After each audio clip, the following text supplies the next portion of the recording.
প্রিয় দর্শক, সবাইকে স্বাগত জানাচ্ছি ভ্যালি ২১ রাতের আজকের আয়োজনে। আপনাদের সাথে আছি আমি রাজীব জামান। প্রিয় দর্শক, আপনারা জানেন সমসাময়িক বিষয়গুলি নিয়ে আসলে ২১ রাতে আমরা আলোচনা করার চেষ্টা করি এবং আজও যথারীতি আমরা আলোচনা করব সাবেক এই বৈশ্বিক করোনা মহামারী পরিস্থিতিতে বৈশ্বিক অর্থনীতির সাথে পাল্লা দিয়ে বাংলাদেশের অর্থনীতির যে ছুটে চলা সেই জায়গাটা নিয়ে আমরা কথা বলবো। এবং শুরুতেই একটু দর্শকদের উদ্দেশ্যে জানাতে চাই, এই যে সারা বৈশ্বিক যে একটি সমস্যা মহামারী, তার মধ্যে দিয়ে সারা বিশ্বের সাথে যে তাল মিলিয়ে বাংলাদেশের অর্থনীতিকে এগিয়ে নিতে হচ্ছে এবং সরকারের সাহসী ভূমিকা, উদ্যোক্তাদের সাহসী ভূমিকা, সকলে মিলেই যে চেষ্টা, সেটি আসলে আমাদের চ্যালেঞ্জগুলো কি, আমাদের কি করণীয় এবং আমাদের অর্থনৈতিক সার্বিক অগ্রগতির জায়গাগুলো নিয়ে আমরা কথা বলবো। এবং সে সাথে এই করোনা মহামারী পরিস্থিতির মধ্য দিয়ে সুখবর কিছু খবর রয়েছে বাংলাদেশের অর্থনীতিকে ঘিরে। আমরা দেখেছি করোনা প্যান্ডেমিক সিচুয়েশনও বাংলাদেশের প্রবাসী ভাই বোনদের পাঠানো রিজার্ভের উপর আমরা যে $40 বিলিয়ন ইতিমধ্যে ছাড়িয়ে গেছে। সেই সাথে গত চলতি অর্থ বছরের ৩.৫ মাসে $৭৯৪ কোটি $10 লাখ রেমিটেন্স দেশে পাঠিয়েছেন প্রবাসীরা, যা গত অর্থ বছরের পুরো সময় আসা রেমিটেন্সের প্রায় অর্ধেক। যদিও আমরা দেখছি যে বিশ্ব দাতা সংস্থাগুলো পূর্বাভাস রয়েছে আমাদের কাঙ্ক্ষিত বৃদ্ধি অর্জন হবে না। IMF, ADB বা বিশ্বব্যাংক সকলেই বলছেন, যদিও আমাদের মাননীয় অর্থমন্ত্রী বলছেন যে কোনোভাবেই 6% কম হবে না। এবং আরও একটি খবর বেশ আলোচনায় রয়েছে যে এই করোনা মহামারীর পরিস্থিতির কারণে সারা বৈশ্বিক যে জিডিপি প্রবৃদ্ধি, অনেক নাম করা দেশগুলো আমরা যদি উদাহরণ হিসেবে টানি, যুক্তরাষ্ট্র, যুক্তরাজ্য, কানাডা, জাপানের মতো দেশগুলো কিন্তু নেতিবাচক প্রবৃদ্ধি থেকেই রয়েছে, যেখানে বাংলাদেশের অবস্থান কিন্তু পজিটিভ রয়েছে। এবং সেই সাথে আরও একটি খবর বেশ আলোচনা রয়েছে, ভারতের এবং বাংলাদেশের মাথাপিছু জিডিপিতে বাংলাদেশ ভারতকে পেছনে ফেলবে বলে ভারতীয় গণমাধ্যমে খবরও প্রকাশিত হয়েছে। এই যখন সার্বিক অবস্থা, সেই জায়গাগুলো নিয়ে আমরা কথা বলবো এবং এসব বিষয় নিয়ে কথা বলার জন্য আজকে আমাদের সাথে ভার্চুয়ালি সংযুক্ত আছেন ওয়াসিকা আয়েশা খান, MP, অর্থ পরিকল্পনা বিষয়ক সম্পাদক, বাংলাদেশ আওয়ামী লীগ। আমাদের সাথে সংযুক্ত আছেন জনাব শামস মাহমুদ, প্রেসিডেন্ট, DCCI, এবং আমাদের সাথে সংযুক্ত আছেন ডক্টর মঞ্জুর হোসেন, অর্থনীতিবিদ। তিনজনকে স্বাগত জানাচ্ছি আমাদের আজকের আয়োজনে। আমি আলোচনা শুরু করতে চাই ওয়াসিকা আয়েশা খান, MP, অর্থ পরিকল্পনা বিষয়ক সম্পাদক, বাংলাদেশ আওয়ামী লীগ। আপনার কাছ থেকে আমরা পরিসংখ্যানটি কিছুটা দেওয়ার চেষ্টা করেছি। সারা বিশ্বের সাথে বাংলাদেশ যেখানে এগিয়ে যাচ্ছে, নানা চ্যালেঞ্জ রয়েছে, নানা সমালোচনা রয়েছে, মিশ্র প্রতিক্রিয়া রয়েছে বাংলাদেশের অর্থনীতি নিয়ে বিশ্ব দাতা সংস্থাগুলোর। যদিও সরকার পক্ষ থেকে মাননীয় প্রধানমন্ত্রী দৃঢ়ভাবে চেষ্টা চালিয়ে যাচ্ছেন যে বাংলাদেশের অর্থনীতি যেন এগিয়ে যায়, সেই জায়গায় আপনি একজন মাননীয় সংসদ সদস্য, বর্তমান অবস্থাটি আপনি কিভাবে মূল্যায়ন করছেন? ধন্যবাদ রাজীব, ধন্যবাদ আজকে আমাকে এখানে আমন্ত্রণ করে আনার জন্য। দর্শক শ্রোতাদেরকে শুভ সন্ধ্যা জানাচ্ছি। করোনা মহামারী পরিস্থিতিতে বাংলাদেশ সহ বিশ্বের প্রতিটি দেশই মারাত্মকভাবে অর্থনৈতিক সমস্যার সম্মুখীন হচ্ছে। তো বাংলাদেশের পরিস্থিতিটা আমার একজন রাজনৈতিক কর্মী হিসেবে আমার চোখে প্রথমে হচ্ছে যে মাননীয় প্রধানমন্ত্রী জননেত্রী শেখ হাসিনা, তিনি সঠিক সময়ে সঠিক অনেকগুলো সিদ্ধান্ত নিয়েছে এবং যে সমস্যার সম্মুখীন অর্থনীতি হয়েছিল এবং সেটা আমরা কাটাচ্ছি, সেটা হলো যে সেটাকে মোকাবেলা করার জন্য প্রথমেই তো প্রণোদনা প্যাকেজ ঘোষণা করা হয়েছিল এবং আমার মনে হয় এশিয়াতে আমাদের বাংলাদেশই প্রথম এ ধরনের একটি প্যাকেজ ঘোষণা করা শুরু করে এবং বিভিন্ন ২-৩ ধাপে প্রায় ১,২০,০০০ কোটি টাকার প্রণোদনা প্যাকেজ ঘোষিত হয়। এবং শুধু সেটাই না, এবং এই যে তার যে কর্মকৌশলগুলো ছিল প্রণোদনা প্যাকেজের ক্ষেত্রে, যেটা আমাদের বর্তমান অর্থ বছরের বাজেটেও প্রতিফলিত হয়েছে, সরকারি ব্যয় বৃদ্ধি করা, বিলাসী ব্যয় নিরুৎসাহিত করা, আর্থিক এই যে সহায়তা প্যাকেজটি প্রণয়ন, সামাজিক সুরক্ষা কার্যক্রমের আওতা বৃদ্ধি, মুদ্রা সরবরাহ বৃদ্ধি, সতর্কতার সাথে এই পদক্ষেপগুলো অবশ্যই অর্থনৈতিক সংকট মোকাবিলায় কাজে লেগেছে।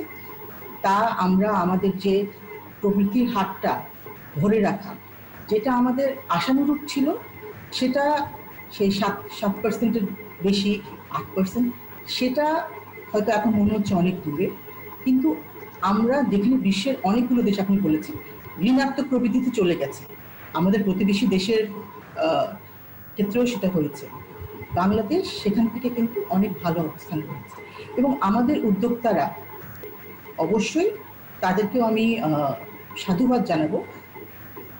সে অনেক ক্ষেত্রেই কিন্তু প্রোডাকশন চলেছে। আমরা তো বাংলাদেশের কৃষি চিন্তা করে দেখুন, এই কোভিডের মধ্যেও আমাদের মহামারীতে কৃষিকাজ, খাদ্য উৎপাদন থেমে থাকেনি, যোগাযোগ ব্যবস্থার উন্নয়ন থেমে থাকেনি। আপনারা দেখছেন পদ্মা সেতুর কাজ এগিয়ে চলেছে, বঙ্গবন্ধু টার্মিনালের কাজ এগিয়ে চলেছে, বৈদেশিক মুদ্রার রিজার্ভ বৃদ্ধির কথা আপনিও বলেছেন। আমাদের প্রবাসী শ্রমিক ভাই বোনেরা তারা তাদের উপার্জন পাঠিয়ে গেছে দেশে। এবং রপ্তানি আয়ে, এটা আমাদের গত বছরে যেটা প্রেডিকশন ছিল সেটা হয়তো আমরা রিচ করতে পারবো কিনা সেটা এটা আমার থেকে আমাদের ঢাকা চেম্বারের প্রেসিডেন্ট ভালো বলতে পারবে। কিন্তু আমাদের রপ্তানি আয়ও কিন্তু বাড়ছে আস্তে আস্তে। যেরকম আমরা নেগেটিভ যেটা মানুষের আশা, মানে মানুষের শঙ্কা করেছিল, সেটা কিন্তু আমরা আস্তে আস্তে কাটিয়ে নিচ্ছি।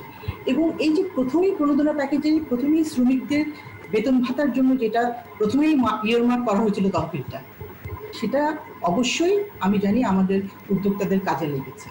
এবং সেই প্যাকেজ থেকে কিন্তু অনেকেই সুবিধা নিতে পেরেছে এবং তারা নিচ্ছে। এই সব কিছু মিলেই অর্থনৈতিক সংকটটাকে মোকাবেলা করার জন্য মাননীয় প্রধানমন্ত্রী যে পদক্ষেপগুলো, সেগুলো সময়োপযোগী ছিল। এবং তিনি খুবই হ্যান্ডস অন লিডার হওয়াতে তিনি একেবারে প্রথম থেকেই সবকিছু পদক্ষেপগুলো সুষ্ঠুভাবে এবং সঠিক সময়ে নেওয়ার চেষ্টা করেছেন। এটা আমার মতে এই অর্থনৈতিক সংকট মোকাবেলায় বাংলাদেশের জন্য খুবই ভালো সুবিধাজনক ভূমিকা রেখেছে। এবং আমাদের শুধু সেটাই না, আমাদের তো প্রেক্ষিত পরিকল্পনা সেগুলো তো থেমে থাকেনি। আমাদের 2021 থেকে 41 সাল পর্যন্ত প্রেক্ষিত পরিকল্পনা, সেটার মধ্যেও যেটা ইনক্লুসিভ গ্রোথ পাথ, সেটা কিন্তু পরিকল্পনাটা চালু আছে। এবং গভর্নেন্স, সুশাসন, গণতন্ত্রায়ন, বিকেন্দ্রীকরণ এবং সক্ষমতার বিনির্মাণ, এগুলোর নিয়ে কিন্তু এই পরিকল্পনা করা হচ্ছে সামনের 20 বছরের জন্য। সেটারও তো একটা ভূমিকা থাকবে। এবং আমি খুব আশাবাদী একজন মানুষ। এবং মাননীয় প্রধানমন্ত্রীও এই যে মহামারীর মধ্যে বিভিন্ন নেগেটিভ কথাবার্তার মধ্যে কিন্তু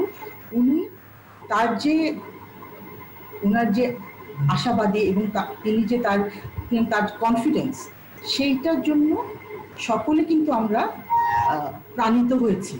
তিনি কিন্তু কখনোই কোনো নেগেটিভ কথা বলেননি, অর্থনীতি সম্বন্ধেও বলেননি, মহামারী সম্পর্কে উনি সবসময় বলে গেছেন যে হ্যাঁ, আমরা এটা কাটিয়ে উঠবো, আমাদের সুদিন সাহস জুগিয়েছে। আপনারা সাহস, অবশ্যই সাহস জুগিয়ে, এটা সবার জন্যই। কিন্তু যখন দেশের নেতা, যখন তিনি সাহস দেন এবং তার নিরলস পরিশ্রম আমরা দেখতে পাই, সেই সাহস দেওয়া এবং পরিকল্পনাকে বাস্তবে পরিণত করার, তখন কিন্তু দেশের সমগ্র মানুষই কিন্তু সাহস পায়, এগিয়ে চলার সাহস পায়। জি, ধন্যবাদ। জি, ওয়াসিকা আশা খান, আপনার কাছে আমরা ফিরবো। আমরা এবার একটু ডক্টর মঞ্জুর হোসেন, অর্থনীতিবিদ, আপনার কাছে যেতে যাবো। ডক্টর মঞ্জুর, আমরা শুরুতেই যেরকম বলছিলাম যে নানা চ্যালেঞ্জের মধ্য দিয়ে বাংলাদেশের অর্থনীতি নিয়ে বেশ আমি বলবো যে আশা জাগা নিয়ে খবরই রয়েছে। বৈশ্বিক যে প্যান্ডেমিক সিচুয়েশন রয়েছে তার মধ্যে অনেকগুলো ইন্ডিকেশন কিন্তু ভালোর দিকে যাচ্ছে, যদিও বিশ্বের অনেক বড় অর্থনীতির দেশগুলো কিন্তু নেগেটিভ গ্রোথের দিকে রয়েছে। সেই জায়গায় আপনি একজন অর্থনীতিবিদ হিসাবে নানা সমালোচনা আলোচনা রয়েছে, বাংলাদেশের অর্থনীতি নিয়ে অনেক আলোচনা হয়। এই প্যান্ডেমিক সিচুয়েশনের আগেও আমরা দেখেছি যে রোল মডেল হিসেবে বাংলাদেশের অর্থনীতিকে অনেক দেশ দেখতেও চেয়েছেন। সে জায়গায় একটু যদি আলোচনা করেন। ধন্যবাদ। আসলে আমাদের অর্থনীতি যে এই প্যান্ডেমিকের সময় আমরা আসলে অর্থনীতির যে প্রবৃদ্ধির ধারা দেখছি, বিভিন্ন আন্তর্জাতিক মাধ্যম বলেন, প্রতিষ্ঠান বলেন বা দেশীয় আমরা যে প্রবৃদ্ধির প্রকলন হচ্ছে, প্রত্যেকেই কিন্তু বলছে যে বাংলাদেশের প্রবৃদ্ধিটা ধনাত্মক হবে এবং আমরাও তাই দেখছি। এবং এটার দ্বারা দুটো জিনিস, হয়তো বা ফিগারের মধ্যে তারতম্য আছে, কিন্তু দুটো জিনিস খুব পরিষ্কার হয়েছে, যেটা আমি বলার চেষ্টা করছি আজকে কয়েকদিন যাবতীয় বিভিন্ন ভাবে। সেটা হচ্ছে যে এর দ্বারা প্রমাণিত হয়েছে যে বাংলাদেশের অর্থনীতির একটা অন্তর্নিহিত শক্তি আছে, যেটা বিভিন্ন ধরনের শককে আমরা মোকাবিলা করতে পারি।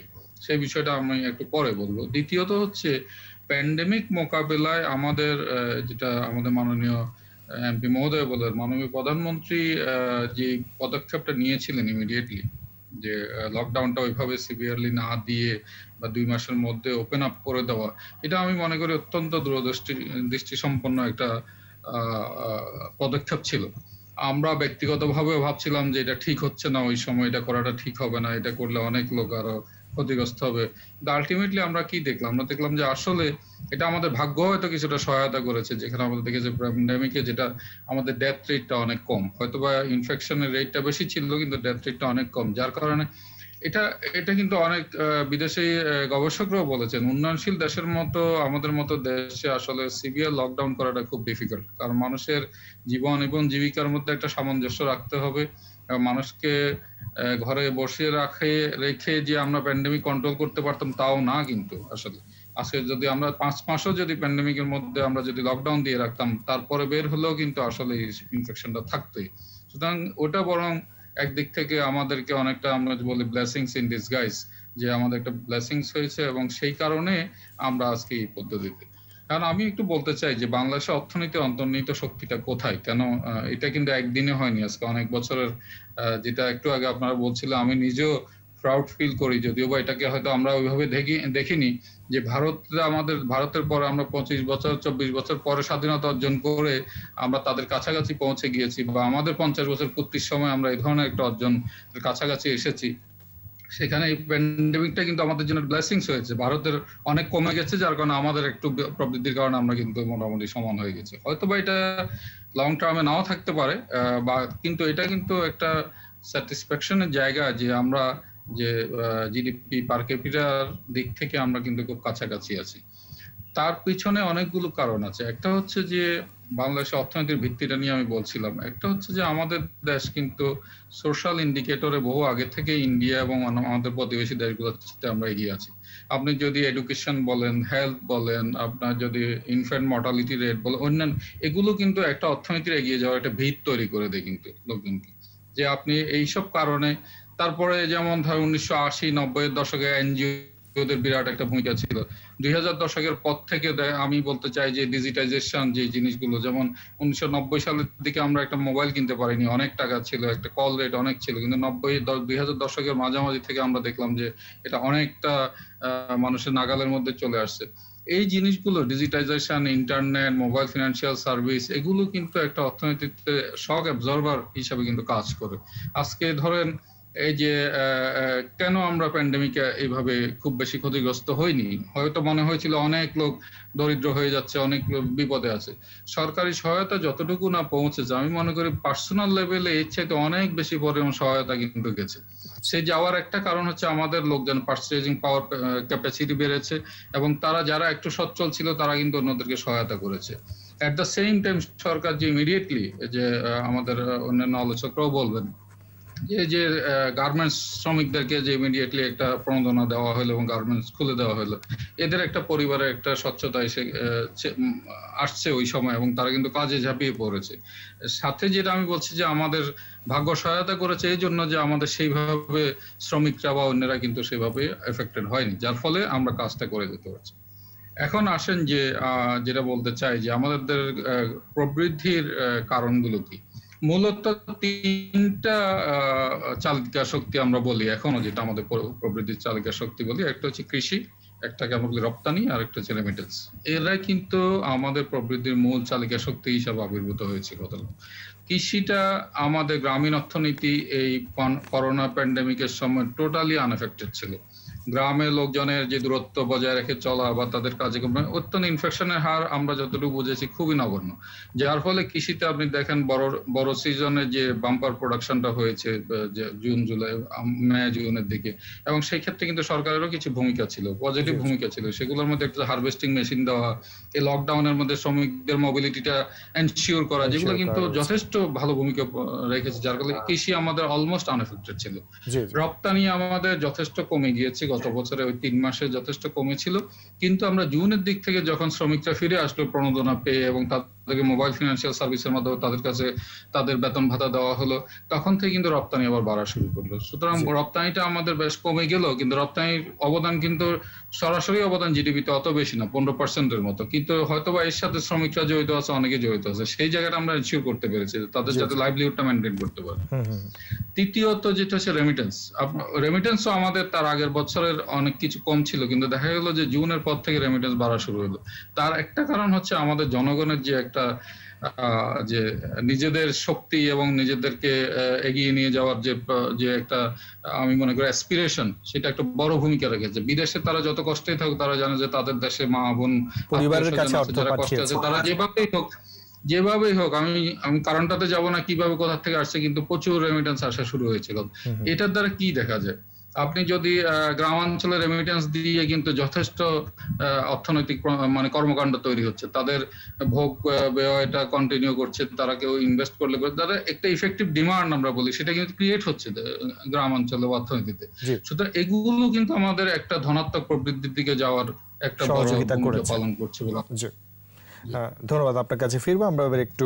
শামস মাহাদো, প্রেসিডেন্ট ডিসিসি, আপনার কাছে আসবো। অনেকক্ষণ ধরে শুনছিলেন আপনি এই যে আমাদের নানা চ্যালেঞ্জের মধ্যে দিয়ে বৈশ্বিক মহামারীর পরিস্থিতির, বৈশ্বিক অর্থনীতির সঙ্গে পাল্লা দিয়ে বাংলাদেশের অর্থনীতি ছুটে চলা। প্রথমে একটু জানবো যে আমদানি রপ্তানি বা এই যে প্রণোদনা প্যাকেজের সহযোগিতা, আমরা সকলেই বলছিলাম যে মাননীয় প্রধানমন্ত্রী সাহসী ভূমিকা, সাহস জুগিয়েছেন।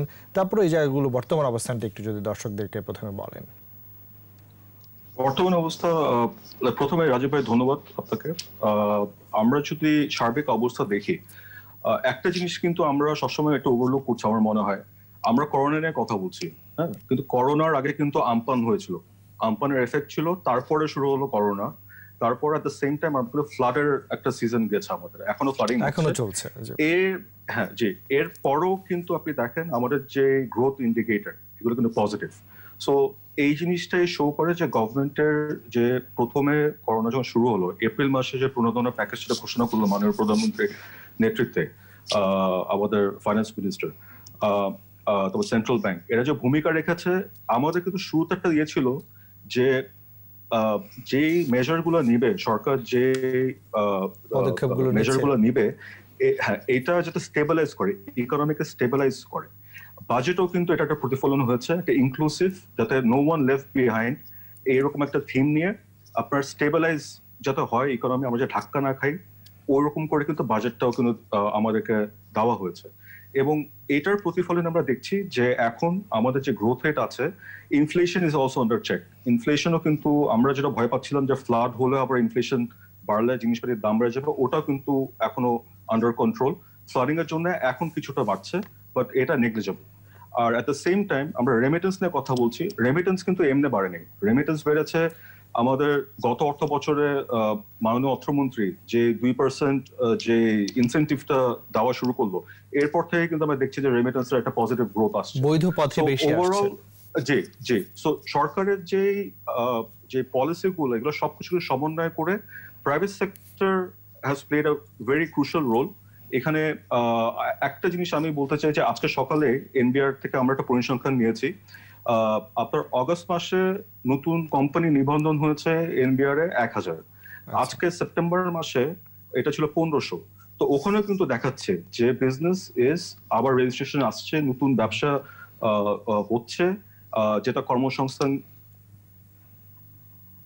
তৈরি করবে।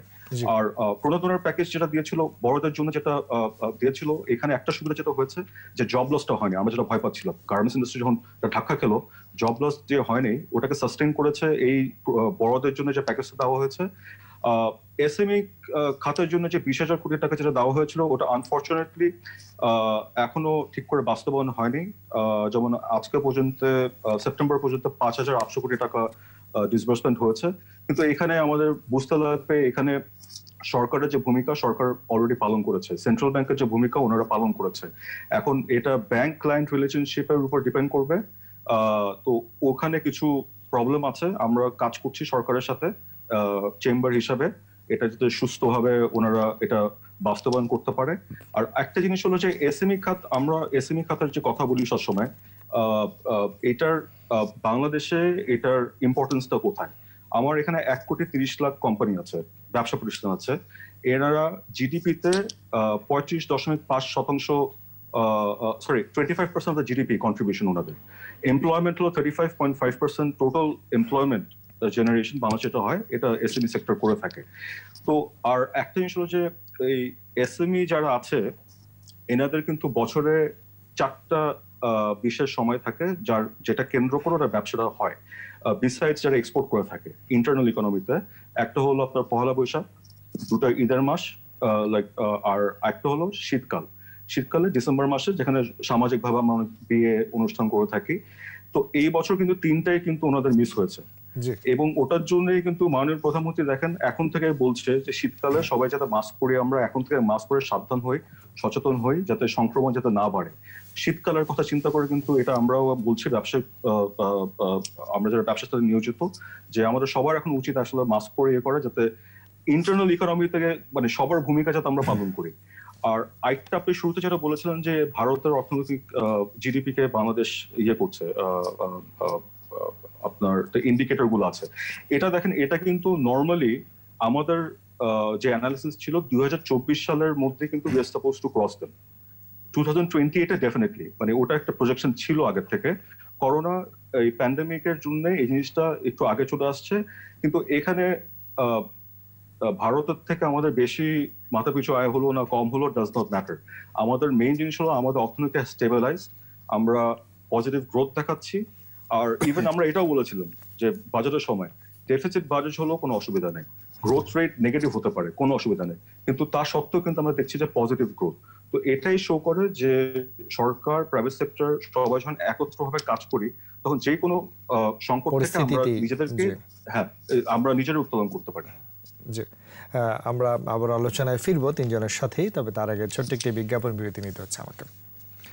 প্রিয় দর্শক, ইফেল 21 রাতে ছোট্ট একটি বিজ্ঞাপন বিরতি নিচ্ছে, আমাদের সঙ্গেই থাকুন।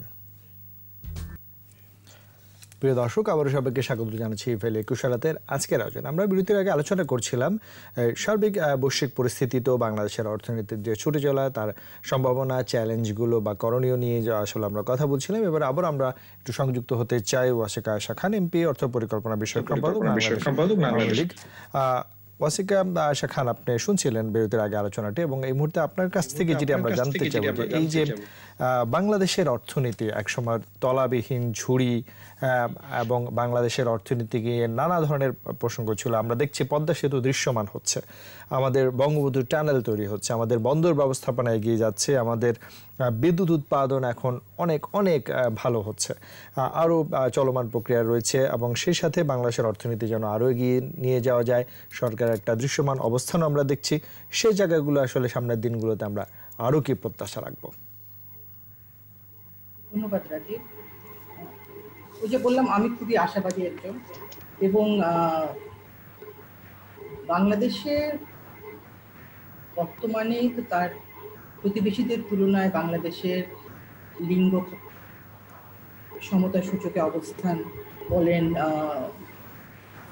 নারী শ্রমশক্তিতে নারীর অংশগ্রহণ বলেন, সামাজিক অনেকগুলো সূচকে বাংলাদেশ কিন্তু এগিয়ে আছে, মানব উন্নয়ন সূচকে এগিয়ে আছে। অনিরাপদ পানির কারণে মৃত্যু, এক্ষেত্রেও বাংলাদেশে পার্সেন্টেজটা অনেক কম। এইসবে কিন্তু সম্ভব, এটা কিন্তু একদিনে হয়নি, এটা টেস্ট কেস ফর ডেভেলপমেন্ট বলা হতো বাংলাদেশে 1972-73 সালে। আমরা আজকে এখানে পৌঁছেছি গত 10 বছর বলেন, 11 বছর বলেন, 12 বছরে যে বিভিন্ন পদক্ষেপগুলো, অর্থনৈতিক পদক্ষেপ, সামাজিক নিরাপত্তার ক্ষেত্রে পদক্ষেপ, এবং বিশ্বের সাথে তাল মেলানোর জন্য যেসব পদক্ষেপগুলো মাননীয় প্রধানমন্ত্রী নিয়েছে, সেগুলোর পরিপ্রেক্ষিতে কিন্তু আমরা আজকে এখানে, এবং এই পদক্ষেপগুলো কিন্তু চলমান। সুতরাং আমরা তো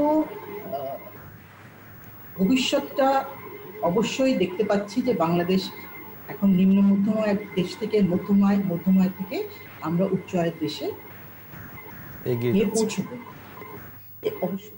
এবং আপনি যদি আমাদের বর্তমান অর্থমন্ত্রীর বাজেটও দেখেন, সেখানে কিন্তু আমরা খালি পার ক্যাপিটা জিডিপি নিয়ে কিংবা শুধুমাত্র অর্থনৈতিক প্রবৃদ্ধি নিয়ে কিন্তু খালি কথা বলছি না। এখানে কিন্তু এবার সামাজিক নিরাপত্তা খাতে 95,574 কোটি টাকা বরাদ্দ দেওয়া হয়েছে, যেটা এই বছরের বাজেটে 16.83%, এবং আমাদের জিডিপির 3%। এগুলোর জন্য কিন্তু এগুলোর পুরোপুরি একটি লং টার্ম এফেক্ট আছে। এই যে আমরা যে প্রণোদনা প্যাকেজগুলোর কথা বললাম, সেটার সাথে সাথে কিন্তু প্রায় 2.5 কোটি প্রান্তিক নাগরিক নগদ আর্থিক সহায়তা পেয়েছে। এই যে প্যান্ডেমিক, আমফান এবং বন্যা সবকিছু মোকাবিলা করেই কিন্তু আমরা এগিয়ে যাচ্ছি। অবশ্যই বাংলাদেশের মানুষ অনেক রেজিলিয়েন্ট, তাতে কোনো সন্দেহ নেই। আমাদের দেশের মানুষ রেজিলিয়েন্ট, সেই সাথে নেতৃত্বও তো প্রয়োজন। মানুষ তো রেজিলিয়েন্ট নতুন হয়নি, তাই না? সঠিক নেতৃত্ব, সঠিক সময়ে সঠিক পরিকল্পনা বাংলাদেশকে এখানে আজকে নিয়ে এসেছে, এবং এই এগিয়ে চলাটা থাকবে, আমরা সেটাই আশা করি। এবং দেখেন, এই যে ডিজিটালাইজেশন, আমরা আজকে এখানে কথা বলছি, ডিজিটাল বাংলাদেশ নিয়ে যখন প্রথম এটা বাংলাদেশ আমলে ইশতেহারে এসেছিল, সেটা নিয়ে অনেক রকম কথাই হয়েছে, অনেক অনেক নেগেটিভ কথা হয়েছে, অনেক কৌতুক হয়েছে। আমি খালি একটা ফিগার দিব, 2019 সালে ই কমার্সে 13,184 কোটি টাকার লেনদেন হয়েছে 2019 সালে। আর 2020 সালে জানুয়ারি থেকে অগস্ট মাস পর্যন্ত লেনদেন হয়েছে 1,66,616 কোটি টাকা 8 মাসে। এই যে ক্ষুদ্র এবং মাঝারি উদ্যোক্তাদের অনেকেই কিন্তু এই ই কমার্স দ্বারা বেনিফিটেড। এই যে যারা বিভিন্ন উৎসবগুলোতে তারা তাদের দোকান খুলতে পারেনি, তারা তাদের শোরুমগুলো হয়তো ওপেন হয়, কিন্তু ই কমার্সের মাধ্যমে অনলাইন প্ল্যাটফর্মে তারা ঠিক লেনদেনটা করতে পেরেছে। হ্যাঁ, এবং আমাদের দেশের মানুষ তাদের উৎসবগুলো আমরা হয়তো এই মহামারীর জন্য খুব বড় পরিসরে আমরা পালন করতে পারিনি, কিন্তু তাতেও কিন্তু মানুষ থেমে থাকেনি। এবং ওই যে বাংলাদেশের মানুষ রেজিলিয়েন্ট, আশাবাদী, এবং তারা তাদের পরিবারের সাথে পারিবারিক বন্ধন, বন্ধুত্বের বন্ধন, এগুলো কিন্তু আমাদের কাছে খুবই ইম্পর্টেন্ট জিনিস। এবং আমরা সবসময় উৎসবে সবাই অংশ নিতে পছন্দ করি, এটা উৎসবটা সকলের জন্য। তো আমি জাস্ট ই কমার্সের ফিগারটা এই জন্য বললাম, ডিজিটালাইজেশনের এফেক্টগুলো সামাজিক নিরাপত্তা জিনিসটা, মানব উন্নয়ন সূচকের এফেক্টগুলো, এবং অবশ্যই আমাদের উদ্যোক্তা, আমাদের অর্থনীতির যে ইনের যেটা ভিত্তি, যেটা শক্তি, এবং আমাদের মাননীয় প্রধানমন্ত্রীর যে টিম আছে, তারা, আমাদের মাননীয় অর্থমন্ত্রী এবং যেসব এক্সপার্টদের নিয়ে তারা কাজ করছে, তাদের সকলের মিলিত প্রচেষ্টাতেই কিন্তু বাংলাদেশ আজকে এই অবস্থানে আছে। এবং ঠিকই বলেছে, আমরা এখন পার ক্যাপিটা জিডিপি থেকে ভারতের থেকে এগিয়ে গেলাম না পিছিয়ে গেলাম, তার থেকে বেশি গুরুত্বপূর্ণ কথা হচ্ছে আমাদের অর্থনীতিটা সামনের দিকে এগিয়ে যাবে, অর্থনৈতিক স্থিতিটা বজায় থাকবে, এবং বাংলাদেশের মানুষের জীবনটা আরো ভালো হবে, তাদের ভাগ্য উন্নয়ন হবে, এবং তারা একটি সুষ্ঠু জীবন যাপন করতে পারবে। ভবিষ্যৎ, আমাদের নতুন প্রজন্মের ভবিষ্যৎটা উজ্জ্বল হবে, সেটাই মাননীয় প্রধানমন্ত্রী বরাবর বলেন। রসিকা খান, আমরা একটু এই জায়গাটা আলোচনা ছোট্ট করে আপনার কাছে জানতে চাই। আপনি অর্থ পরিকল্পনা বিষয়ক সম্পাদক বাংলাদেশ আওয়ামী লীগের। এই যে সরকারের অবশ্যই মহাপরিকল্পনা, উন্নয়ন পরিকল্পনাগুলো রয়েছে, এবং সেগুলো স্বচ্ছতা, জবাবদিহিতা, আমরা দেখছি যে সরকার দুর্নীতি রোধে জিরো টলারেন্স ঘোষণা করেছে, এবং সময়মতো যেন প্রকল্পগুলো শেষ হয়ে তার সুফল যেন বাংলাদেশ পায়, সেই জায়গাগুলো সামনের দিনে আরো আমরা সোচ্চার হব কিনা, বা স্বচ্ছতা, জবাবদিহিতার জায়গাটা আরো নিশ্চিত হবে কিনা? অবশ্যই আমি আমার প্রথমবারই বলেছি প্রেক্ষিত পরিকল্পনার একটা খুবই গুরুত্বপূর্ণ অংশ হচ্ছে যে স্বচ্ছতা, জবাবদিহিতা এবং ক্যাপাসিটি বিল্ডিং। খালি জবাবদিহিতার বিষয়টা তো আছেই, এবার অর্থ বছরেও দুর্নীতি দমনের ক্ষেত্রেও কিন্তু আমাদের অর্থ বরাদ্দ অনেক বেশি দেওয়া হচ্ছে, যাতে সেটা যে দুর্নীতি দমন কমিশন তাদের জন্য অর্থ বরাদ্দ বেশি দেওয়া হচ্ছে। এবং ক্যাপাসিটি বিল্ডিং, আমাদের বাজেট বৃহৎ থেকে বৃহত্তর হবে, এটা বাংলাদেশের অর্থনীতিরই দাবি। কিন্তু ক্যাপাসিটি, সেই বাজেটের ইমপ্লিমেন্টেশনের যে জন্য যে ক্যাপাসিটি, সক্ষমতা প্রয়োজন, সেটাও বৃদ্ধি করতে হবে। দুর্নীতি দমন তো করতেই হবে, এবং সেটা সেই ক্ষেত্রেও মাননীয় প্রধানমন্ত্রী বিশেষ দৃষ্টি রেখেছে। ধন্যবাদ। জি, ধন্যবাদ আপনাকে। আমরা এবার একটু আবারও ফিরে যেতে চাই ডক্টর মঞ্জুর হোসেন, অর্থনীতিবিদ। ডক্টর মঞ্জুর, আমরা আলোচনার শেষ দিকে এসেছি। যাওয়ার আগে যে দিকটা আপনার কাছ থেকে বেশি জানতে চাইবো, যে এই যে সারা বৈশ্বিক যে একটি অবস্থান রয়েছে, আমরা আসলে জানি না কবে বিশ্ব এই জায়গা থেকে মুক্তি পাবে, এবং তার মধ্য দিয়েও আমাদের যে সন্তোষজনক অবস্থান রয়েছে সেটিতে আত্মতুষ্টিতে ভোগার কোনো সুযোগ নেই, আমাদেরকে আরও দূরে এগিয়ে যেতে হবে। এবং সেই জায়গায় সরকারের যে পরিকল্পনা রয়েছে, আমাদের উদ্যোক্তারা যে সাহসী ভূমিকা রাখছেন, প্রতিনিয়ত ক্ষুদ্র মাঝারি শিল্পের কন্ট্রিবিউশন, সেটি যেন আমরা আরও বাড়াতে পারি, বা যে চ্যালেঞ্জগুলো মোকাবিলা করে আমরা এগোচ্ছি, সে জায়গায় আর কি করণীয় রয়েছে বলে আপনি মনে করেন? জি, ধন্যবাদ। আপনি ভালো কথাই বলেছেন। আমাদের আসলে আত্মতুষ্টির জায়গা নাই। আমরা আমাদেরকে সামনে প্যান্ডেমিকের মধ্যেই কিন্তু আমরা এগোচ্ছি, এবং অর্থনীতি কিন্তু একটা রিকভারি সাইন শো করছে যে আমরা রিকভারির দিকে গেছি। তো এই জায়গায় দুটো জিনিস আমার বলার ইচ্ছা খুবই ইম্পর্টেন্ট মনে করি আমি। সেটা হচ্ছে যে প্রণোদনা প্যাকেজটা রাইটলি মাননীয় প্রধানমন্ত্রী ঘোষণা করেছিলেন, এতে কোনো সন্দেহ নেই। কিন্তু যে জিনিসটা একটু হতাশার জায়গা, সেটা হচ্ছে যে ক্ষুদ্র মাঝারি শিল্প প্রতিষ্ঠানগুলোকে যেভাবে প্রণোদনার জন্য যে টাকাটা, অর্থটা বরাদ্দ দেওয়া হয়েছে, সেটা কিন্তু এখনো তাদের হাতে পৌঁছাতে পারেনি, এবং না পারার যথেষ্ট একটা খুব ভ্যালিড কারণ আছে। সেটা আমি বারবার আপনাদের এখানে আগেও বলেছি, এখনো বলতে চাই, যে আসলে ব্যাংকের মাধ্যমে এসএমইদেরকে লোন দিলে লোন পাবে না তারা। কারণ হচ্ছে এসএমইটাই হচ্ছে ওদের ব্যাংকের অ্যাক্সেস নাই। আমরা ওয়ার্ল্ড ওয়াইড, আমার নিজেরও গবেষণা আছে যে অ্যাক্সেস টু ফাইন্যান্স হচ্ছে এই গ্রুপের সমস্যা। তার কারণ হচ্ছে তাদের ওইভাবে পড়াশোনা থাকে না, তাদের কাগজপত্র থাকে না, কোলাটেরাল থাকে না, তাদের যেসব কারণে ব্যাংক তাদেরকে ঋণ দিবে সেই জায়গাগুলো ফুলফিল করার মতো অবস্থায় তারা থাকে না, যার কারণে একটা বড় অংশ কিন্তু এসএমইরা ব্যাংকিং ফাইন্যান্সের বাইরে। আমাদের গবেষণা আমরা দেখি 35 থেকে 40% পর্যন্ত ব্যাংকের ফাইন্যান্স পায়, বাকিটা কিন্তু ইনফর্মাল ফাইন্যান্সে চলে যায়, এনজিও থেকে, আত্মীয় স্বজন, বিভিন্ন জায়গা থেকে। তো সেই জায়গাটাতে খুবই প্রশংসনীয় উদ্যোগ ছিল সরকারের পক্ষ থেকে, মাননীয় প্রধানমন্ত্রী যেটা ঘোষণা করেছেন। কিন্তু আমরা বারবার বলছিলাম যে ব্যাংক থাকুক, পাশাপাশি এনজিওদেরকে ইনভলভ করা, এনজিও বা অন্য পিকেএসএফ আছে বা অন্যদেরকে ইনভলভ করা, যাতে যারা এসএমইদের সাথে কাজ করে খুব টাচে থাকে। কারণ হচ্ছে এসএমই ফাইন্যান্সিংটা কস্টলি, অলওয়েজ তাদের মনিটরিং কস্টটা অনেক হাই হয়, কারণ তাদের ডিফল্টের একটা রিস্ক থাকে। সুতরাং ব্যাংক এই জায়গায় যাবে না, তার কস্ট অফ বরোইং, ল্যান্ডিং অনেক বেশি হয়ে যাবে। ফলে ওদেরকে যদি ইনভলভ করা যায়, এখনো সময় আছে। আমাদের অর্থনীতির যে রেজিলিয়েন্সটা আমরা দেখছি, সেটা কন্টিনিউ করতে হলে এসএমইদের কাছে এই প্রণোদনাটা পৌঁছাতে হবে যত দ্রুত সম্ভব। দ্বিতীয় আর একটা উইক পয়েন্ট আমাদের দেখা গেছে, সেটা হচ্ছে যে আমরা সোশ্যাল সেফটি নেটের মাধ্যমে বা সরকার যে দরিদ্রদেরকে যে সহায়তাটা দিতে চেয়েছিলেন, সেখানে কিছুটা দুর্বলতা দেখা গিয়েছে। অন্তত কারা লিকেজের একটা ব্যাপার এসে গেছে, এবং সেই আমরা যদি এখনো দরিদ্রদের জন্য একটা ডেটাবেস তৈরি করতে পারি, বিবিএস এর আমাদের মাননীয় সংসদ সদস্য আছেন, বিবিএস ও ওনারা দেখেন, বিবিএস এর মাধ্যমে ইভেন আমাদের বিআইডিএস আমরা অন্যভাবে সহায়তা করতে পারি প্রয়োজনে। বিবিএস এর কাছে বিভিন্ন সেন্সাসের ডেটা আছে, সেখান থেকে যদি সেই ডেটাটা নিয়েও যদি একটা ডেটাবেস তৈরি করা যায়, এবং সেটা যদি এলাকা ভিত্তিক ভেরিফাই করা যায়, তাহলে কিন্তু একটা ভালো ডেটাবেস সম্ভব। তাহলে তাদের কাছে খুব দ্রুত, মানে খুব কম লিকেজের মাধ্যমে এই অর্থটা পৌঁছানো যেতে পারে। তৃতীয় জিনিসটা খুব দরকার আমি মনে করি, যে সেটা হচ্ছে যে সরকারের যে বার্ষিক উন্নয়ন কর্মসূচি, সেগুলোর বাস্তবায়নটা খুব প্রয়োজন এলাকা বিশেষ করে গ্রামাঞ্চল এবং অন্যান্য জায়গায়। তাতে হবে কি, তারা যাতে মোটামুটি দরিদ্র শ্রেণীর লোকজন আছে, তারা সরকারের যে বিভিন্ন রাস্তাঘাট, কালভার্ট, যেসব জায়গায় কাজ হয়, সেখানে কাজের বিনিময়ে খাদ্য হোক, অন্যান্য যেই ধরনের অনেক ধরনের প্রোগ্রাম আছে, দরিদ্র বিমোচন কর্মসূচি আছে, সেগুলো অ্যাজ ইউজুয়াল চালালে যেটা হবে যে একটা গ্রামীণ অর্থনীতিতে একটা কন্টিনিউ, মানে একটা ইকোনমিক ভাইব্রেন্সি থাকবে।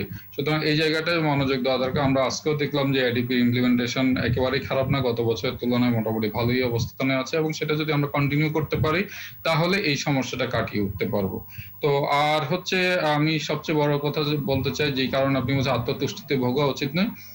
জিডিপির যেমন গ্রোথের সুবিধা আছে, গ্রোথের সাথে আয় বৈষম্যেরও একটা বিষয় আছে। সুতরাং আমাদেরকে প্রপুর গ্রোথের দিকে সবসময় মনোযোগ দেওয়া দরকার, যাতে করে গভর্নেন্স ইস্যুটা ভালো থাকে। আপনি দুর্নীতির কথা বলছেন, এগুলো যদি কমানো যায় তাহলে কিন্তু গ্রোথের সুফলটা কিন্তু আপামর জনগণ পেতে পারে।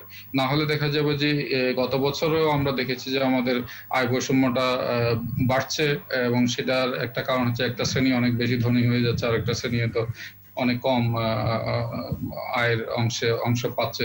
তো ওই জায়গাটাতে মনোযোগ রেখে আমাদেরকে ওই ধরনের পলিসিগুলো দরকার, যেগুলো অলরেডি নেওয়া হচ্ছে, সেগুলোতে যাতে দুর্নীতির অংশ কম হয়। তারপরে ট্যাক্স রেভিনিউ, ট্যাক্স রেভিনিউটা যাতে আরো বেশি ভালোভাবে কালেক্ট করতে পারে, এগুলো খুব ইম্পর্টেন্ট পলিসি ইস্যুস। ডক্টর মঞ্জুর, সেই জায়গাগুলোতে এফডিআই বিষয় নিয়ে একটু কি আলাপ করবেন? যে আমরা দেখছি যে বিদেশি বিনিয়োগের এই প্যান্ডেমিক সিচুয়েশনে কিন্তু অনেক ভালো সুযোগও তৈরির বিষয় রয়েছে, সম্ভাবনা রয়েছে, সেই জায়গাটি আসলে কতটুকু আমরা নিতে পারছি? একটা হচ্ছে যে এফডিআইটা একটু আনসার্টেন আমি বলবো, কারণ হচ্ছে যে বর্তমান এমনিতেই সময়টা ভালো না। সেদিক থেকে চায়না থেকে যেগুলো রিলোকেশন হচ্ছে, সেগুলো জাপানিজ এফডিআই হওয়ার কথা, সেগুলোতে হয়তো আমরা অলরেডি কিছুটা আমরা দেখতে পাচ্ছি যে বাংলাদেশে তারা আগ্রহ দেখাচ্ছে। সেগুলোকে আনতে পারলে খুবই ভালো হয়, সেগুলো যে ধরনের সুবিধা দেওয়া যায়। তবে বিনিয়োগ সিচুয়েশন আমি মনে করি না যে এই প্যান্ডেমিক সিচুয়েশনে খুব বেশি ভালো হতে পারে আর কি, আমরা যতক্ষণ না ভ্যাকসিন নিয়ে আসতে পারি বা এই হতে পারে। তবে প্রচেষ্টা তো অবশ্যই রাখতে হবে, কারণ হচ্ছে আমাদের অর্থনীতির যে রেজিলিয়েন্সি, এটা কিন্তু বাইরে একটা ভালো সিগন্যাল দিচ্ছে যে এই অর্থনীতি কিন্তু অনেকটা আমাদের কিন্তু হোম গ্রোন যে ডেভেলপমেন্টটা, সেটা কিন্তু বাইরের উপর আমাদের ডিপেন্ডেন্স কম। আমরা ক্যাপিটাল মার্কেটে সেভাবে কিন্তু মানে ওপেন আপ করিনি। তারপরে আমাদের এক্সপোর্টও কিন্তু অত বেশি না যে এক্সপোর্ট একটু ধসে গেলে অর্থনীতি শেষ হয়ে যাবে। সুতরাং এই জায়গাগুলো আমাদের অর্থনীতি একটা ইনহেরেন্ট শক্তি তৈরি হয়েছে, এবং রেজিলিয়েন্সের কথা আমি বলছি, আপা বলছেন। তো এই জায়গাগুলো কিন্তু একটা পজিটিভ সিগন্যাল দিচ্ছে, যাতে ভবিষ্যতে কিন্তু এফডিআই আসতে পারে, এবং আমরা যদি তাদেরকে যদি ওয়েলকাম করি, সেখানে যদি খুব ভালো সুবিধা দিতে পারে, আমার মনে হয় এটা একটা ভালো সুযোগ বর্তমানের অর্থনীতির যে রিকভারি স্টেজ আছে সেটার কারণে এফডিআই আসার। জি, ধন্যবাদ আপনাকে। আমরা শামস মাহমুদ, প্রেসিডেন্ট ডিসিসি, আপনার কাছে শেষ দিকে এসেছি আলোচনার, এবং এই যে সার্বিক অর্থনীতির নানা জায়গা নিয়ে আমরা অল্প সময়ে অনেক বেশি আলাপ করার সুযোগ নেই, তারপরেও এই যে আমাদের নানা চ্যালেঞ্জ রয়েছে, আমাদের অনেক বড় সম্ভাবনার জায়গা রয়েছে, আমাদের রপ্তানি যেন আমরা আরও বাড়াতে পারি, আমাদের দেশীয় শিল্প সুরক্ষারও অবশ্যই প্রয়োজন রয়েছে, এর মধ্যে আমাদের বিদেশি বিনিয়োগও যেন আমরা আকৃষ্ট করতে পারি, পলিসি নিয়ে নানা ধরনের জটিলতা রয়েছে, সে জায়গায় আরও যেন আমরা ত্বরান্বিত করতে পারি। প্রধানমন্ত্রী বারবারই বলছেন যে কৃষি অর্থনীতি আমাদের সেই জায়গায় অনেক বেশি নজর দিতে হবে। এই জায়গাগুলো আসলে কি প্রত্যাশা থাকবে সামনের দিনগুলোতে, আরো কি ধরনের সহযোগিতা পেলে আমরা আরো অনেক ভালো দিকে এগিয়ে যেতে পারবো? ধন্যবাদ রাজু ভাই, ভালো একটা প্রশ্ন করেছেন। এখানে দেখেন, একটা জিনিস আমি যেটা বলতে চাই যে এই বর্তমান যে সরকার যেটা আছে, এনারা আসার পর আমরা একটা নীতিগত চেঞ্জ দেখতে পাচ্ছি। একটা হলো যে আমাদের private sector adviser to the honourable prime minister Salman F Rahman সাহেব ভেরি প্রোঅ্যাক্টিভ। আমাদের এফডিআই অ্যাট্রাক্ট করার জন্য যারা আছে, পবন চৌধুরী সাহেব বলেন, বেজায় সিরাজুল ইসলাম সাহেব বলেন, সিরাজুল ইসলাম খান সাহেব বলেন, বিডা, সাউদ্দিন সাহেব বলেন, বেবজা, ওনারা কিন্তু ওপেন আর্মস পলিসির মতন করে দিয়েছে। ওনাদের অফিসে আমরা যখনই অ্যাক্সেস চাচ্ছি ওনারা অ্যাক্সেস দিচ্ছে, যখনই কথা বলতে যাচ্ছি কথা বলছি। ওয়াসাকা আয়েশা খান এমপি সাহেব আছেন এখানে, ওনার সাথে কদিন আগে আমার এইসব বিষয়ে কথা হয়েছে। তো এখানে সবাই কিন্তু এখন খুব আন্তরিক, সবাই চাচ্ছে একত্রভাবে কাজ করতে। আর একটা হলো যে এফডিআই এর কথা আমরা যখনই বলি, আমাদের কিন্তু বাংলাদেশে আমরা যখন এফডিআই ওয়ার্ডটা ইউজ করি, আমরা ভাবি যে জাস্ট এখানে ইনভেস্টমেন্টটা আসবে, নতুন ফ্যাক্টরি হবে। কিন্তু আমার এফডিআই এর ফুল যে বেনিফিট, এমপ্লয়মেন্ট জেনারেশন একটা সাইড, আরেকটা হলো ট্রান্সফার অফ টেকনোলজি, আর আরেকটা হলো এসএমই লিঙ্কেজ পলিসি, যেটা আনফরচুনেটলি এখনো বাংলাদেশে নেই। আমাদের যদি আমরা আসলে এফডিআই ফুল বেনিফিট চাই, আমাদের এসএমই সেক্টরের সাথে একটা লিঙ্কেজ পলিসি লাগবে উইথ এফডিআই, যাতে, কারণ আমি যদি এখন ক্ষুদ্র যে ব্যবসায়ী আছে এখন, যে একটা কম্পোনেন্ট বানাচ্ছে বাংলাদেশে, ও যখন ইকোনমিক জোনে সাপ্লাই করে ও কিন্তু ভ্যাট পে করতে লাগে। তা আমি যেটা চায়না থেকে ইম্পোর্ট করি আমার কোনো ভ্যাট নেই। তো উনি কেমনে করে আপগ্রেড, উনি স্কিল সেট ডেভেলপমেন্টটা কোথায় করবে? এটার জন্য এখন সময় এসেছে, যেহেতু এফডিআই এর একটা সুযোগ এসেছে এখানে আসার জন্য বাংলাদেশে, আমাদের একটা এসএমই লিঙ্কেজ পলিসি লাগবে, এক নম্বর। 2 নম্বর হলো যে আপনি করাপশনের ব্যাপারে বলছেন। করাপশন দেখেন এখানে গভর্নমেন্টের রিসেন্ট যে পলিসি, যেমন ওয়ান স্টপ সার্ভিস যেটা ওএসএস সার্ভিস যেটা চালু করেছে, এটা করাতে যে কি হয়েছে, আগে যেখানে ধরেন এমন সিচুয়েশন অ্যারাইজ করতো যেখানে ধরেন আমরা ঘুষ দিয়ে কাজ করতে লাগতো, ওটা কিন্তু এখন স্টপ হয়ে যাচ্ছে। ডিজিটাইজ পদ্ধতি হবে, আমার কাছে অ্যাপ্লিকেশন আসবে, আমি অনলাইন সাবমিট করব। তো ওই পদগুলো কিন্তু সরকার বন্ধ করে দিচ্ছে। তো এটাই কিন্তু শো করছে যে সরকার সদিচ্ছা এখানে করাপশনের এগেইনস্টে ওনারা যেটা বলছেন ওনারা কিন্তু ওটা কার্যকর করছে, পদক্ষেপ নিচ্ছে। আর একটা জিনিস হলো যে আমি আবার বলতে চাই যে স্টিমুলাস প্যাকেজের যে ডিসবার্সমেন্টটা, এটা আমাদের একটু নজর দিতে লাগবে। আর সামনের দিনে যে আশঙ্কা যেটা আসছে আমাদের, এটা কিন্তু আমাদের নিজেদের হাতে নেই। কারণ আমার যদি এক্সপোর্ট যেসব দেশে আমি করে থাকি, ওখানে যদি করোনা সংক্রমণ বাড়ে, ওখানে যদি ওদের ক্রয় ক্ষমতা কমে যায়, ওখানে যদি দোকান বন্ধ থাকে, তখন আমার এক্সপোর্ট যদি কমে যায়, এটার জন্য যে আমার ক্ষতি হয়, এটা কিন্তু সরকার যা করেছে এটা কিন্তু আমাদের হাতে নেই। যেটা আমরা করতে পারি, যেটা মাননীয় প্রধানমন্ত্রী গতকালও বলেছে, যে সবাইকে মাস্ক পরতে, যাতে আমাদের ইন্টারনাল ইকোনমিতে আমরা যদি সুরক্ষার সাথে চলতে পারি, ব্যবসা বাণিজ্য কার্যক্রম চালাতে পারি। আর আরেকটা জিনিস হলো যে বাংলাদেশ ব্যাংক যে ভূমিকা রাখছে, আপনারা দেখেন যে ওনারা কিন্তু অনেকেই করোনায় আক্রান্ত হয়েছে, কিন্তু তারপরে কিন্তু এই প্যান্ডেমিকের মাঝখানে কিন্তু ওনারা কাজ করে যাচ্ছে। তো আবার আমি যেটা বলছি যে আমাদের এখন যে সময় এসেছে সবাই একত্রভাবে কাজ করার, যে দেশকে কিভাবে এগিয়ে নিয়ে যাব। কারণ স্টেবিলাইজ ইকোনমি যে প্রথম যে আশঙ্কা, যেটা আমরা যেটা ভয় পাচ্ছিলাম যে সবকিছু বন্ধ হয়ে যাবে, আমি ঋণ পাবো না, আমি এটা হবে। আর এখানে আরেকটা হলো যে ব্যাংকের এসএমই ঋণ ডিসবার্সমেন্টের ক্ষেত্রে যে কথাটা সবসময় আসছে যে cost of fund is very high, 12%। আমরা যখন কথা বলি, ব্যাংকাররা বলে যদি এসএমই তে লোন দেয় 12% ওটার কস্ট অফ ফান্ড আসে, যেহেতু সরকার 6-9 করে দিয়েছে, ওনার জন্য এটা পসিবল না। এটাই হলো বাস্তবতা। কিন্তু আপনি দেখেন আজকে সকালবেলা আমরা কতগুলো ইনফরমেশন নিলাম, সবগুলো ব্যাংকে কিন্তু এখন ডিপোজিট রেট 3-4%। 3-4%, 9%-এ ওনারা লেন্ডিং করছে। আবার স্টিমুলাস প্যাকেজে সরকার কিন্তু 5% ভর্তুকি দিচ্ছে। তো ওনাদের তো কস্ট অফ ফান্ডের এখন কোনো সমস্যা থাকার উচিত না। ওনারা একদিকে বলছে এই বছর সার্ভাইভালের বছর, বেঁচে থাকার বছর, আমি মুনাফার কথা চিন্তা করব না। কিন্তু ওনারা যদি মুনাফার কথাই চিন্তা করে, তাহলে ওনাদেরকে বলতে লাগবে যে এই ডিসবার্সমেন্ট আমরা করতে পারবো না। ব্যবসায়ীরা যদি টিকে না থাকেন, তিনি দীর্ঘমেয়াদে কিভাবে মুনাফা করবেন? জি, ব্যবসায়ীরা যদি টিকে নাই থাকেন, ব্যাংকগুলো দীর্ঘমেয়াদে কিভাবে বেঁচে থাকবে? কারণ আমি যদি এখন ওয়ার্কিং ক্যাপিটাল না পাই, আমি যদি নন পারফর্মিং লোন হয়ে যাই, তাহলে ব্যাংক কি করবে? তখন তো আরো সমস্যা তৈরি হবে, সংকট হবে সামনে।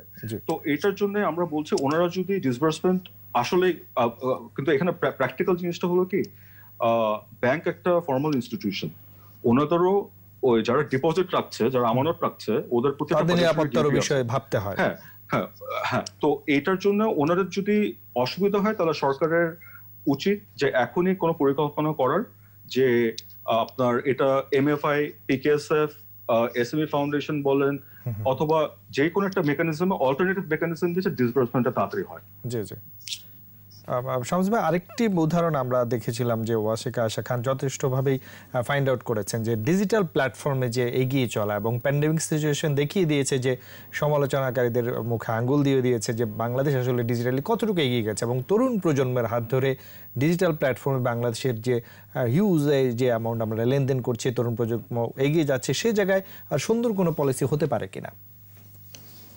না, এখানে একটা জিনিস কি, ডিজিটাল বাংলাদেশের জন্যই আগে সবকিছু ঢাকা কেন্দ্রিক ছিল, চট্টগ্রাম কেন্দ্রিক ছিল। এখন আপনার পঞ্চগড়ে ছোট্ট একটা গ্রামের একজন একটা বড় চিন্তা করতে পারে, একটা আইডিয়া নিয়ে কাজ করতে পারে। হ্যাঁ, তো এখন কিন্তু সবার জন্য একটা ওপেন প্ল্যাটফর্ম হয়ে গেছে, 1 নম্বর। 2 নম্বর হলো যে এখানে ট্রান্সপারেন্সির ক্ষেত্রে আমি বলবো, ধরেন এই যে প্রণোদনা প্যাকেজটা আমরা স্যালারি দিলাম, ওয়ার্কারদেরকে স্যালারি দিলাম, এটা কিন্তু ডিজিটাল, ধরেন বিকাশ, রকেট অথবা নগদ, যেটাই ইউজ করে থাকি না, এটার জন্য কিন্তু পসিবল হয়েছে। আর আরেকটা জিনিস হলো যে এইটাই এখন নতুন স্কোপ দিয়েছে, যে ধরেন এসএমই চেইনে, সাপ্লাই চেইনে যারা আছে, আমরা কিন্তু এখন অনলাইন প্ল্যাটফর্মে জিনিস বেচতে পারছি। আমি একজনের সাথে একজন কথা বলতে পারছি, কমিউনিকেশন ব্রেকডাউন হয়নি। আমরা যদি ডিজিটাল, এখন আমরা ব্রাঞ্চলেস ব্যাংকের কথা বলছি, নতুন জিনিস আসছে সামনে। তো এটা কিন্তু পসিবল হয়েছে আমাদের যে আছে। হ্যাঁ, অবভিয়াসলি আমাদের মানে আমরা আমাদের দেশের বয়স অত হয় না, আমরা 50-এ পা দিব আগামী বছর। জি। তো আপনি যদি দেখেন আমাদের কিন্তু যে গ্রোথ রেট, এখানে যে সাকসেস রেট, এটা কিন্তু অনেক তাড়াতাড়ি হয়েছে। আর এটা কিন্তু হয়েছেই ধরেন এই সরকারের যে পলিসি আছে এটার জন্য। আর আমি রাজীব ভাই শেষ করার আগে আমি একটা জিনিস বলতে চাই জি। যে আমরা একটা গবেষণা করছিলাম আমাদের চেম্বার থেকে, এন্ড একটা জিনিস আমরা কখনো বলি না কিন্তু এটা বলতে লাগবে, ওটা হলো যে মাননীয় প্রধানমন্ত্রী কিন্তু is the only head of state, সরকার প্রধান, যিনি 2008 সালে ফাইন্যান্সিয়াল ক্রাইসিসের সময় ছিল, বাংলাদেশের রানা প্লাজার মতন একটা সময়ও ছিল, এবং এই করোনার কালীনও ছিল, এবং সবসময় কিন্তু আমাদেরকে সামনের দিকে উনি এগিয়ে নিয়ে গেছে। জি। তো এটাই দেখা যায় যে উনি কিন্তু প্রাইভেট সেক্টরের বন্ধু হিসেবে আমরা ওনাকে দেখি, আর ওনার যে পলিসি এটা কিন্তু বিজনেস ফ্রেন্ডলি পলিসি। জি। সবকিছু নিয়ে যখন একত্র করে আমরা সমন্বয় করি তখন কিন্তু সামনের দিকে পথ চলা ছাড়া আমাদের কোনো আর উপায় নেই যে পিছন দিকে তাকাবো আমরা। জি, অবশ্যই আমরা সামনে এগিয়ে যাব। ধন্যবাদ আপনাকে। আমরা একেবারে শেষ দিকে এসে ওয়াসিকা আয়েশা খান এমপি আপনার কাছ থেকে যেটি যাওয়ার আগে জানতে বা শুনতে চাইবো যে এই যে মাননীয় প্রধানমন্ত্রী বারবার ইঙ্গিত দিচ্ছেন যে হয়তো বা শীতে আমাদের প্যান্ডেমিক সিচুয়েশনের প্রকোপ বাড়তে পারে, পুরো বিশ্বব্যাপী এখন সেকেন্ড ওয়েভ চলছে, আমরা যেন সতর্ক থাকি, সতর্ক থেকে যেন আমাদের জীবন জীবিকা অর্থনীতি আমরা এগিয়ে নিয়ে যেতে পারি। যাওয়ার আগে সেখানে যদি কোনো মেসেজ ছেড়ে যান। ধন্যবাদ। সুন্দর আমার যে সহল আলোচক বৃন্দ আছেন, অনেক অনেক খুবই মূল্যবান কথা বলেছেন। আর আমাদের দেশের মানুষ এই যে এই শীতে মাননীয় প্রধানমন্ত্রী বারবার বলছে এবং আমরাও বলছি, আমাদের স্বাস্থ্য সচেতনতা, স্বাস্থ্যবিধি মেনে আমরা আমাদের জীবন ও জীবিকা রক্ষা করব। আমরা মুজিব বর্ষের অনেক সব যে অনেক পরিকল্পনা ছিল সেগুলো সবই কিন্তু স্বাস্থ্যবিধি রক্ষার খাতিরে বাদ দেওয়া হয়েছে এবং ভার্চুয়ালি অনেক কিছু করা হয়েছে। এবং আমরা স্বাধীনতার 50 বছর পূর্তির দিকে যাচ্ছি। বাংলাদেশ স্বাস্থ্যবিধি মেনে আমরা আমাদের জীবন জীবিকাকে রক্ষা করব এবং আরো এগিয়ে যাব আমাদের দেশের জনগণের ভাগ্য উন্নয়নে। আমরা একেবারে উচ্চ আয়ের দেশ পৌঁছানো পর্যন্ত বিশ্বে আমরা রোল মডেল হিসেবে এখন অনেক ক্ষেত্রেই আছি।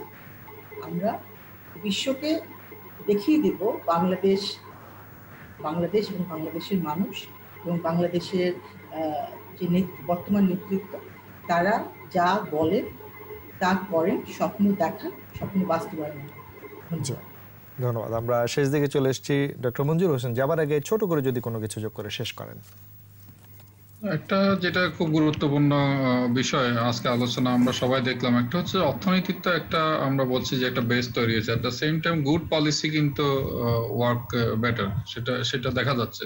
সেই কারণেই আজকে ভারতে যখন আপনি দেখেন কিন্তু বারবার বলা হচ্ছে পলিটিক্যাল যে রিজিম এখন চলছে তাদের অর্থনীতির পলিসিগুলো ভালো নয়, যার কারণে তারা প্রশংসা করছে যে বাংলাদেশের অর্থনৈতিক পলিসিগুলো খুব ভালো। এটা কিন্তু অস্বীকার করা যাবে না। সেই পলিসিগুলোর কারণেই কিন্তু আমরা একটা এই পর্যায়ে স্টেবল পর্যায়ে আছে, আমাদের ম্যাক্রো ইকোনমিক স্টেবিলিটি আছে, ইনফ্লেশনটা ওই পর্যায়ে নাই, আমাদের ডেট টু জিডিপি রেশিও একটা খুবই সাস্টেইনেবল লেভেলে আছে, যেটা কারণে আমাদের কিন্তু সাহস যোগাচ্ছে যে আমরা আরো বেশি করে কিন্তু খরচ করতে পারবো, ঋণ নিতে পারবো। তারপরে অন্যান্য ইনফ্লেশন বলেন, ডেট টু জিডিপি বললাম যেটা বললাম, এবং অন্যান্য অনেক ক্ষেত্রে কিন্তু আমরা একটা ভালো অবস্থানে আছি। আমাদের বিভিন্ন প্রতিষ্ঠানগুলো কিন্তু কাজ করছে। তো যেটা হবে যে আমাদেরকে যেটা প্রয়োজন হচ্ছে আমাদের অর্থনৈতিক পলিসিগুলোকে কন্টিনিউ করা। আমাদের 2041 সালের পার্সপেক্টিভ প্ল্যান হয়েছে, আমাদের 2030 সালে একটা পরিকল্পনা আছে, বদ্বীপ পরিকল্পনা করা হয়েছে। এগুলো খুবই একটা আশাব্যঞ্জক বিষয় যে আমরা একটা রাইট ট্র্যাকে আছি। আমি মনে করি যে সেটা খুব গুরুত্বপূর্ণ। বাস্তবায়নে যেসব দুর্বলতাগুলো আছে সেগুলো কাটিয়ে ওঠার প্রতি আমাদের মনোযোগ দেওয়া দরকার, আমি এটাই বলবো। আমরা প্রত্যাশা রাখছি সমন্বয়ের মাধ্যমে সরকারের সাহসী ভূমিকা এবং উদ্যোক্তাদের সাহসী ভূমিকা সকলে মিলে আমরা বাংলাদেশের অর্থনীতি যেভাবে এগিয়ে চলছে সেটিকে অবশ্যই ধরে রাখবো। তবে অবশ্যই স্বাস্থ্যবিধি মেনে, স্বাস্থ্যবিধির কথা চিন্তা করে আমরা সকলে যদি এগিয়ে আসি, সরকার একার পক্ষে আসলে সেটি মেনটেন করা সম্ভব না। আমরা সকলের জায়গায় সকলে যদি একটু সচেতন হই, স্বাস্থ্যবিধি মেনে জীবন জীবিকা অর্থনীতি এগিয়ে নিতে চাই, আমরা অবশ্যই বাংলাদেশকে এগিয়ে নিয়ে যেতে পারবো, সে প্রত্যাশা রাখছি। ধন্যবাদ ওয়াসিকা আয়েশা খান, ধন্যবাদ শামস মাহমুদ, ধন্যবাদ ডক্টর মঞ্জুর হোসেন, তিনজনকে অনেক ধন্যবাদ। প্রিয় দর্শক, ইভেল 21 রাতের আজকের আয়োজন এখানে শেষ করছি। সবাইকে শুভরাত্রি। স্বাস্থ্যবিধি মেনে চলুন, নিরাপদে থাকুন, সুস্থ থাকুন, 21-এর সঙ্গেই থাকুন।